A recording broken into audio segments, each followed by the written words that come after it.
The feudal system was so rigid, wasn't it? The king owned everything, and the lords exploited the peasants, or serfs, who were tied to the land. It was a highly extractive system. It was. And that's what made the plague so significant. The immense scarcity of labor it created completely upended that system. Peasants suddenly had leverage.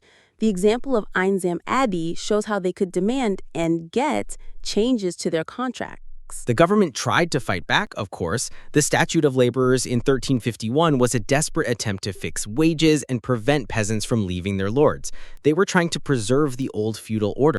But it was a losing battle. The power dynamic had shifted too much. The peasants had the numbers and the bargaining power. When the state tried to enforce the statute, it led to the peasants' revolt in 1381. And even though Wat Tyler and the rebels were defeated, the statute was never really enforced again. Feudal labor services just faded away.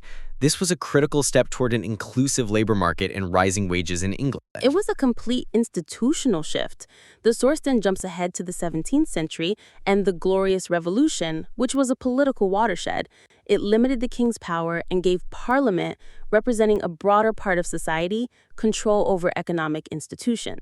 Right, and because of that, a whole new set of economic institutions emerged. They protected property rights, including patents for ideas, which was a huge incentive for innovation. Arbitrary taxes stopped, monopolies were abolished, and trade was promoted.